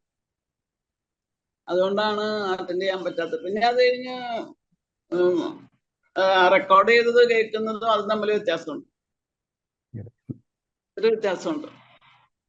അപ്പൊ അതൊക്കെ അറ്റൻഡ് ചെയ്ത് നല്ല രീതിയിൽ പ്രാക്ടീസ് ചെയ്ത് ഫേസ്ബുക്കിലിട്ട് മറ്റുള്ളവരുടെ കമന്റ്സ് കേട്ട് പ്രാക്ടീസ് ചെയ്ത് തന്നെ നല്ല രീതിയിൽ എത്താൻ പറ്റും. ഞാനൊക്കെ എന്ത് ചെയ്തിട്ടാ പ്രത്യേകിച്ച് കാര്യമായിട്ട് ഒന്നും ചെയ്യാറില്ല. കഴിഞ്ഞ ഇതുപോലെ കഴിഞ്ഞ റിവാർഡ് സെഷനിൽ ഒരാൾ എൻ്റെ അടുത്ത് പറഞ്ഞതാ, ഞാൻ റിവാർഡിലോട്ട് വന്നതിന് വേണ്ടി ഞാൻ എടുത്ത എഫേർട്ട് ഭയങ്കര ചെറുതാ, പക്ഷെ അത്രയും എഫേർട്ട് എടുത്തിട്ട് പോലും ഞാൻ ഇവിടെ എത്തി. അപ്പൊ ഞാൻ ആലോചിക്കായിരുന്നു, സാറേ ഞാൻ ശരിക്കും ഫുൾ എഫേർട്ട് എടുത്തിട്ടുണ്ടെങ്കിൽ ഇപ്പൊ എന്റെ ഡ്രോയിങ് എവിടെ നിന്നേനെന്ന് മനസ്സിലാവുന്നുണ്ടോ? അതായത് നമ്മൾക്ക് ശരിക്കും ഇമ്പ്രൂവ്മെന്റ് വരാനായിട്ട് നമുക്കൊരു കുഞ്ഞ് എഫേർട്ട് എടുത്താൽ മതി. പലരും ആ ചെറിയ എഫേർട്ട് എടുക്കാൻ പോലും മടിക്കുന്നുണ്ട്. പക്ഷെ ആ കുഞ്ഞ് എഫേർട്ട് എടുത്ത് നമുക്കൊരു നല്ലൊരു റിസൾട്ട് കിട്ടുമ്പോൾ നമുക്കൊരു ഇൻസൈറ്റ് കിട്ടും. നമ്മൾ ശരിക്കും എഫേർട്ട് എടുത്തു കഴിഞ്ഞാൽ നമുക്ക് എവിടെ എത്തി നിൽക്കാൻ പറ്റുന്ന ഇൻസൈറ്റ്, അപ്പോൾ നമുക്ക് കുറച്ചും കൂടി ഒരു മോട്ടിവേഷൻ കിട്ടും. ആ ശരിക്കും മോട്ടിവേഷൻ എന്ന് പറയുന്ന കാര്യം ഉണ്ടല്ലോ, ഞാനിപ്പോൾ നമ്മുടെ വീക്കിലി മീറ്റിങ്ങിലൊക്കെ നിങ്ങളെ മോട്ടിവേറ്റ് ചെയ്യാനായിട്ട് ഒരുപാട് കാര്യങ്ങൾ ഡിസ്കസ് ചെയ്യുന്നുണ്ട്. പക്ഷെ ആ മോട്ടിവേഷൻ ശരിക്കും നിങ്ങളുടെ ഉള്ളിൻ്റെ ഉള്ളിൽ നിന്നാണ് വരുന്നതെന്ന് ആദ്യം മനസ്സിലാക്കണം. അല്ലേ, സത്യമല്ലേ? ഇപ്പം ഞാൻ പറയുന്നുണ്ടെങ്കിലും മാമിൻ്റെ അകത്തുനിന്ന് അത് വരുന്നതുകൊണ്ടാണ് വർക്ക് ചെയ്യാൻ പറ്റുന്നത്. അല്ലാതെ ഞാൻ എത്ര പറഞ്ഞിട്ടും നോർമൽ ഒരാളങ്ങനെ വർക്ക് ചെയ്യില്ല. അത് നമ്മുടെ ഉള്ളിൻ്റെ ഉള്ളിൽ നിന്ന് പുറത്തേക്ക് വരണം. പിന്നെ എനിക്ക് ലാസ്റ്റായിട്ട് ചോദിക്കാനുള്ള ഒരു ചോദ്യം, ഞാൻ സ്റ്റാർട്ടിങ്ങിൽ പറഞ്ഞിട്ടുള്ള പോലെ തന്നെ ഓൺലൈൻ ക്ലാസ്സിലോട്ട് എൻക്വയറി ഇടുന്ന ഒരുപാട് പ്രായമായിട്ടുള്ളത്, കാരണം നിങ്ങളെപ്പോലുള്ളവരെ കണ്ടിട്ടാണ് അവരൊക്കെ വരുന്നത്. പക്ഷെ അവർ ആദ്യം എൻ്റെ അടുത്ത് ചോദിക്കുന്ന ഒരു ചോദ്യമാണ്, എന്നെ കൊണ്ട് പറ്റുമോ ഈ ഒരു പ്രായത്തിൽ? അതും എന്നെ ഞെട്ടിക്കുന്ന കാര്യം, അത് 45-50 വയസ്സുള്ളവരൊക്കെയാണ് അങ്ങനെ ചോദിക്കുന്നത്. അത്തരത്തിലുള്ളവരോട് മാമിന് എന്താണ് കൃത്യമായിട്ട് പറയാനുള്ളത്? ഡ്രോയിങ് ഓൺലൈനിലൂടെ പഠിക്കാൻ പറ്റുമോ അവർക്ക്, പ്രായമായിട്ടുള്ളവർക്ക്? എന്താണ് ഞാൻ എക്സ്പീരിയൻസ്? ആദ്യമായിട്ടാണ് ഒരു ഓൺലൈൻ ക്ലാസ് ജോയിൻ ചെയ്യുന്നതും അറ്റൻഡ് ചെയ്യുന്നതും. അതുകൊണ്ട് എനിക്ക് ആദ്യമൊക്കെ ഇത് വർക്ക് ചെയ്യാൻ തന്നെ അറിയില്ലായിരുന്നു, മൊബൈലിൽ വർക്ക് ചെയ്യാനായിട്ട്. നമ്മൾ ഇത്രയും പ്രായം അതിന്റെ ഇടയ്ക്ക് ഈ കമ്പ്യൂട്ടർ ഒന്നും പഠിക്കുന്നില്ലല്ലോ. ഞാനൊക്കെ പഠിക്കുമ്പോൾ ഒന്നും കമ്പ്യൂട്ടർ ഒന്നും ഇല്ല. പഠിപ്പിക്കുമ്പോഴേ കമ്പ്യൂട്ടർ ഉണ്ടെങ്കിൽ പോലും അതിന് വേറെ ടീച്ചേഴ്സ് ഉണ്ടല്ലോ. അപ്പൊ പിന്നെ അതെ ഞങ്ങൾക്ക് അതിന്റെ ആവശ്യമില്ല, ബാക്കിയുള്ള ടീച്ചേഴ്സിന് അതിന്റെ ആവശ്യമില്ല. അതുകൊണ്ട് തന്നെ മൊബൈല് അത്യാവശ്യത്തിന് എന്തെങ്കിലും ഇപ്പൊ വാട്സാപ്പും ഫേസ്ബുക്കും ഒക്കെ ഉപയോഗിക്കുന്നല്ലാതെ വേറെ അതിലൊരു പണി എന്തെങ്കിലും ചെയ്യണമെങ്കിൽ കൊച്ചുമക്കളോടാണ് ഞാൻ ചോദിക്കുന്നത്. പേരക്കിടാങ്ങളുണ്ട്, അവരാണ് ചെയ്തു തരുന്നത്. അപ്പൊ അത് ശരിക്കും പറഞ്ഞാല് നല്ല രീതിയിൽ ഉപയോഗിക്കുക എന്നുള്ളതാണ്. പഠിക്കണമെന്നുള്ള ഒരു മനസ്സ് നമ്മുടെ ഉള്ളിലുണ്ടാകണം, എന്നാൽ മാത്രമേ നമുക്ക് പഠിക്കാൻ പറ്റുള്ളൂ. അല്ലാതെ അങ്ങനെ പോട്ടെ എന്ന് വിചാരിച്ച് ഈ പറഞ്ഞ പോലെ സാ എന്ന് പറഞ്ഞ് ഓരോരുത്തർ ഇരിക്കൂലേ, സാ മട്ടിൽ അവര് അതെടുക്കാം, സീരിയസ് ആയിട്ട് എടുക്കാം. ഇപ്പൊ വരയ്ക്കാന്നുള്ളതൊന്നും സീരിയസ് ആയിട്ട് എടുത്താൽ നമുക്ക് അതിനുവേണ്ടി എഫർട്ട് എടുത്ത് സമയം എടുത്ത് നമുക്ക് വരയ്ക്കാൻ പറ്റും. ഇപ്പൊ പിന്നെ ആണെങ്കിൽ വേറെ പലരും പല കാര്യങ്ങളും ചെയ്യുന്നവരുണ്ടാവുമല്ലോ. അപ്പൊ അതിന്റെ ഇടയ്ക്ക് ഇത് ഒരു ചെറിയ കാര്യമായിട്ട് വെച്ചാല് അത് അവിടെ ഇരിക്കുള്ളൂ. അതിനും കൂടെ നല്ല സമയം കണ്ടെത്തുക. നമ്മൾ എന്ത് ചെയ്യണമെങ്കിലും സമയം എടുത്ത് അതിന് വേണ്ടിയിട്ട് ശ്രമിച്ചെങ്കിൽ മാത്രമേ നമുക്കൊരു നല്ല ആർട്ടിസ്റ്റ് ആണെങ്കിലും അല്ലെങ്കിൽ ഒരു ടീച്ചർ ആണെങ്കിലും ആകാൻ പറ്റുള്ളൂ. ഇപ്പൊ പഠിപ്പിക്കുന്ന കാര്യത്തിലാണെങ്കിൽ നമ്മൾ പഠിച്ചെങ്കിലേ പിള്ളേരെ പഠിപ്പിക്കാൻ പറ്റുള്ളൂ, എന്നാലേ അവർക്കും പഠിക്കാൻ പറ്റുള്ളൂ. എന്ന് പറഞ്ഞ പോലെ ശരിക്കും എഫർട്ട് എടുക്കണം, മനസ്സ് വേണം ശരിക്കും പറഞ്ഞാൽ. എനിക്ക് ആദ്യമൊന്നും ഈ എഴുത്തൊന്നും ഉണ്ടായിരുന്നില്ല. പിന്നീടാണ്, ആദ്യമൊക്കെ ഞാൻ ഭക്തിഗാനങ്ങൾ എഴുതുമായിരുന്നു, അതൊക്കെ CD ഒക്കെ ആക്കിയിട്ടുണ്ട്. അതിനുശേഷം റിട്ടയർ ചെയ്തതിനു ശേഷമാണ് ഈ പ്രണയഗാനങ്ങളൊക്കെ എഴുതാൻ തുടങ്ങിയത്. ഇപ്പൊ എല്ലാരും കളിയാക്കും, പ്രണയഗാനങ്ങൾ എഴുതുന്ന സമയം ഇതാണെന്നോ എന്ന് ചോദിച്ചു. നമുക്ക് അങ്ങനെ ഒന്നിനും ഒരു സമയമില്ല. എന്ത് പ്രണയം ഏത് സമയത്ത് വേണമെങ്കിലും ഉണ്ടാവും, അതിന് പ്രത്യേക സമയമൊന്നുമില്ല. ആരോട് വേണമെങ്കിലും പ്രണയം ഉണ്ടാകും. ചിലപ്പോ നേച്ചറിനോടായിരിക്കും, ആൾക്കാരോട് മാത്രമല്ല പ്രണയം ഉണ്ടാകുന്നത്. അപ്പൊ ഞാൻ കൂടുതൽ എഴുതുന്നത് ഈ പ്രകൃതിയാണ്. പ്രകൃതി എനിക്ക് ഒത്തിരി ഇഷ്ടമായതുകൊണ്ട് ഞാൻ മഴ കാണാനും അങ്ങനെ. ഫോട്ടോഗ്രാഫി എന്ന് പറയുമ്പോൾ തന്നെ അറിയാലോ, ഫോട്ടോഗ്രാഫി ഇഷ്ടപ്പെടുന്നവർ എപ്പോഴും നേച്ചർ ഇഷ്ടപ്പെടുന്നവരാ. അപ്പൊ നമുക്ക് എന്ത് ചെയ്യണമെങ്കിലും നമുക്ക് അതിനൊരു മനസ്സുണ്ടാകണം എന്നുള്ളതാണ് പ്രധാനം. അതൊരു നിസ്സാര മട്ടിലെടുത്താൽ ഒന്നും ആകാൻ പറ്റില്ല. അതാണ് അവരോട് പറയാനുള്ളത്. യെസ്, വളരെ വാല്യബിൾ. ഇനി ഞാൻ ശരിക്കും ഈ ഒരു മൊമെന്റ് ഒക്കെ എല്ലാ സ്റ്റുഡൻസുമായിട്ട് ഞാൻ 1-to-1 ചെയ്യുന്നുണ്ടെങ്കിൽ ഈ ഒരു മൊമെന്റ് ഒക്കെ ഞാൻ ഒരുപാട് എൻജോയ് ചെയ്യുന്നുണ്ട്. എനിക്കും ഈ ഒരു പ്രായത്തിൽ കിട്ടാവുന്ന ഏറ്റവും ബെസ്റ്റ് എക്സ്പീരിയൻസിലാണ് നിങ്ങളുടെ അടുത്ത് നിന്ന് കിട്ടുന്നത്. നേരത്തെ പറഞ്ഞ കാര്യം, ഏത് പ്രായത്തിലാണ് നമ്മളെങ്കിലും, പക്ഷെ നമുക്കൊരു കാര്യത്തിൽ റിസൾട്ട് കിട്ടണമെങ്കിൽ ശരിക്കും നമ്മൾ ടൈമും എഫേർട്ടും ഇട്ടാൽ മാത്രമേ നമുക്ക് റിസൾട്ട്. കാരണം ആലോചിച്ച് നോക്കിയാൽ മനസ്സിലാവും, നമ്മുടെ ജീവിതത്തിൽ നമ്മൾ ടോപ്പ് പ്രയോറിറ്റി വെക്കുന്ന കാര്യങ്ങൾ മാത്രമേ നമുക്ക് ലൈഫിൽ സ്വന്തമാക്കാനായിട്ട് പറ്റുള്ളൂ. വേണ്ട, അല്ലെങ്കിൽ പിന്നെ ആവട്ടെ എന്ന് വിചാരിക്കുന്ന കാര്യങ്ങളൊക്കെ നമുക്ക് ഇങ്ങനെ നഷ്ടമായിക്കൊണ്ടിരിക്കും. അപ്പോൾ ഈ വീഡിയോ കാണുന്ന ആർക്കെങ്കിലും ആർട്ട് നല്ല രീതിയിൽ വരയ്ക്കണമെന്ന് ഇഷ്ടമാണെങ്കിൽ നിങ്ങൾ ആക്ഷൻ എടുക്കണം. അതിനുവേണ്ടി ടൈം മാറ്റി വെച്ച് എഫേർട്ട് എടുത്ത് അത് പഠിക്കാൻ റെഡി ആവണം, പ്രാക്ടീസ് ചെയ്യണം. അങ്ങനെ ആ ഒരു മനസ്സുണ്ടെങ്കിൽ, ആ മനസ്സ് മാത്രം മതി ശരിക്കും നമുക്ക് നല്ല റിസൾട്ട് കിട്ടാനായിട്ട്. അപ്പോൾ ആ ഒരു മനസ്സ് ആദ്യം ക്രിയേറ്റ് ചെയ്യാനായിട്ട് നോക്കുക. ബാക്കിയൊക്കെ നമ്മുടെ സ്റ്റുഡൻസ് കമ്മ്യൂണിറ്റി ഉണ്ട്, ആർട്ട് പഠിക്കാനായിട്ട് ഒരുപാട് പ്ലാറ്റ്ഫോംസ് ഉണ്ട്, യൂട്യൂബ് ചാനലുണ്ട്. അങ്ങനെ മനസ്സുണ്ടെങ്കിൽ ഒരുപാട് ഓപ്പർച്യൂണിറ്റീസ് നമുക്ക് കിട്ടും. വൈൻഡ് അപ്പ് ചെയ്യും മുമ്പ് ഞാൻ ഈ റിവാർഡ് സെഷനിൽ വരുന്ന എല്ലാവരുടെയും ഗോളുകൾ ഞാൻ ചുമ്മാ ഒന്ന് നോട്ട് ചെയ്ത് വെക്കുന്നുണ്ട്. കാരണം ഇനി മുതൽ നിങ്ങളെ ഞാൻ കുറച്ചും കൂടി ക്ലോസ്ലി മോണിറ്റർ ചെയ്യുന്നുണ്ടായിരിക്കും. ഇനി അടുത്തടുത്ത റിവാർഡിലോട്ട് വരേണ്ടതല്ലേ. അപ്പം ഇപ്പോഴെന്തൊക്കെയാണ് മനസ്സിൽ ആർട്ടിൽ എന്തൊക്കെ ഗോൾ ഉണ്ട്, അല്ലെങ്കിൽ എന്തൊക്കെയാണ് ഒരു ഐഡിയ ഉള്ളത്, അടുത്തത് ചെയ്യാനായിട്ട് എന്തൊക്കെയാണ് ഉള്ളത്? ചിലപ്പോൾ ഒരു ഡ്രോയിങ് ചെയ്യുന്നതിലായിരിക്കും, ചിലർക്ക് ഇപ്പോൾ കോമ്പറ്റീഷന് വേണ്ടിയിട്ടായിരിക്കും. ഇപ്പോൾ കഴിഞ്ഞ മീറ്റിങ്ങിൽ ഒരു ടീച്ചറാണ് വന്നിട്ടുണ്ടായിരുന്നത്, ആർട്ട് പഠിപ്പിക്കുന്ന ഒരു ടീച്ചറാണ് വന്നിട്ടുണ്ടായിരുന്നത്. പുള്ളിക്കാർ പറഞ്ഞത് പുള്ളിക്കാരുടെ സ്റ്റുഡൻസിന് ഇതുപോലെ നമ്മൾ സെറ്റ് ചെയ്യുന്ന റിവാർഡ് സിസ്റ്റം സെറ്റ് ചെയ്യണമെന്ന് പറഞ്ഞ്. മനസ്സിലാവുന്നുണ്ടോ? അപ്പോൾ മാമിന് ഇപ്പോൾ ചെറിയൊരു ഗോളാണെങ്കിലും ഞാൻ ഇവിടെ നോട്ട് ചെയ്ത് വെക്കാം. നമുക്ക് അടുത്തടുത്ത സെഷൻസ് ഒക്കെ വരുന്ന സമയത്ത് നമുക്കൊരു ക്ലാരിറ്റി കിട്ടുമല്ലോ. അപ്പോൾ ആർട്ടിൽ അങ്ങനെ എന്തെങ്കിലും ഗോൾ ഉണ്ടോ? എനിക്ക് ഗോൾ എന്ന് പറഞ്ഞാൽ വലിയൊരു ക്യാൻവാസിൽ ഒരു നല്ല എന്താ പറയണ്ടേ, ഞാനിപ്പോ ലാസ്റ്റ് ഒരു പിക്ചർ വരച്ചല്ലോ, അതുപോലത്തെ ഒരു പിക്ചർ വരയ്ക്കുക എന്നുള്ളതാണ് എൻ്റെ ഒരു ആഗ്രഹം. പെയിന്റിംഗ് ആണോ ഡ്രോയിങ് ആണോ? പെയിന്റിങ്. പെയിന്റിംഗ്. ടോപ്പിക് എന്താ? നേച്ചർ അല്ലേ? അതെ, നേച്ചറില് പല കാര്യങ്ങളുണ്ടല്ലോ. ഇപ്പൊ കടലുണ്ടാവും, കാട്, മരങ്ങള്, മേഘങ്ങളും, അങ്ങനെ ഇഷ്ടംമാതിരി കാര്യങ്ങളുണ്ട്. സന്ധ്യയിലുള്ള ആകാശവും, സന്ധ്യാസമയത്ത് അല്ലെങ്കിൽ സൂര്യൻ അസ്തമിക്കുന്ന സമയത്ത് ആ ആകാശം. ഞാനിത് മിക്കവാറും ബീച്ചുകളിൽ പോയി സന്ധ്യയ്ക്ക് അവിടെ ഇരുന്ന് ആസ്വദിക്കാറുണ്ട് ആ കളറൊക്കെ. അതൊക്കെയാണ് എൻ്റെ ഹോബി എന്ന് പറയുന്നത്. നമ്മൾ ഒന്നിനും സമയമില്ല എന്ന് വിചാരിച്ചാൽ ഒന്നിനും ഉണ്ടാവില്ല, ഒന്നിനും സമയം കിട്ടില്ല. സമയം നമ്മൾ ഉണ്ടാക്കിയെടുക്കുക എന്തിനാണെങ്കിലും. എന്നാലേ നമുക്ക് കൂടുതൽ റിസൾട്ട് കിട്ടുള്ളൂ. നമ്മുടെ ജീവിതത്തിൽ തന്നെ ഒരു സന്തോഷം ഉണ്ടാവുള്ളൂ. മറ്റുള്ളവർക്കും അതുകൊണ്ട് നമ്മൾ സന്തോഷിക്കുമ്പോൾ മറ്റുള്ളവർക്കും സന്തോഷമാണല്ലോ. അപ്പോൾ കൂടുതലും മറ്റുള്ളവരെ സന്തോഷിപ്പിക്കാനും കൂടെ ഞാൻ നോക്കാറുണ്ട് പലതരത്തിലും. അപ്പൊ ഞാൻ ഇതൊന്ന് നോട്ട് ചെയ്ത് വെച്ചേക്കാം. ഒരു നമ്പർ, എത്ര ക്യാൻവാസ് പെയിന്റിങ് ചെയ്യണം?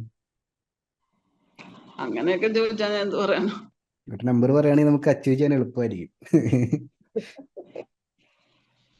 ഒരു 3 എണ്ണമൊക്കെ.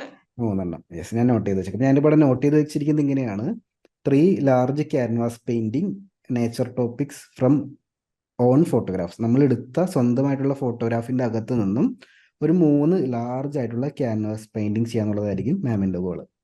അപ്പൊ ഞാൻ ഹെൽപ്പ് ചെയ്യാനുണ്ടാവും. ഇനിയിപ്പോൾ വീക്കിലി മീറ്റിംഗിലൊക്കെ സംസാരിക്കുന്ന സമയത്ത് നമുക്ക് ഇതുമായിട്ട് കണക്ട് ചെയ്ത് ഒരുപാട് ഡിസ്കഷൻസ് ഒക്കെ ചെയ്യാൻ പറ്റും. അപ്പൊ ഇത് അച്ചീവ് ചെയ്യുമ്പോൾ നമുക്കൊരു സന്തോഷം കിട്ടും അല്ലേ? എന്തായാലും അതിലോട്ട് വർക്ക് ചെയ്തോ. ഇങ്ങനെ ഒരു പ്ലാറ്റ്ഫോം കിട്ടിയതിന് തന്നെ ഒത്തിരി സന്തോഷം. താങ്ക്സ്. ഒരുപാട് സന്തോഷം. ഇപ്പൊ ഈ ഒരു വീഡിയോ കാണുന്ന നമ്മുടെ ആർട്ട് ഇഷ്ടപ്പെടുന്ന ഒരുപാട് പേർക്ക് ഇൻസ്പിറേഷൻ ആയി എന്ന് വിശ്വസിക്കുന്നു. ഇനി വീണ്ടും പുതിയ സ്റ്റുഡൻസുമായിട്ട് പുതിയ റിവാർഡ് കിട്ടുന്ന അച്ചീവേഴ്സുമായിട്ട് നമുക്ക് വീണ്ടും അടുത്ത എപ്പിസോഡിൽ കാണാം. എൻ്റെ എല്ലാവർക്കും താങ്ക് യു. ഞാൻ വൈൻഡപ്പ് ചെയ്യാണ്. എന്തായാലും ഹാപ്പി ആയിട്ടിരിക്കും. ഹസ്ബൻഡ് അടുത്ത് എൻ്റെ അന്വേഷണം പറഞ്ഞോളൂ. പറയാം. Thank you. ബൈ.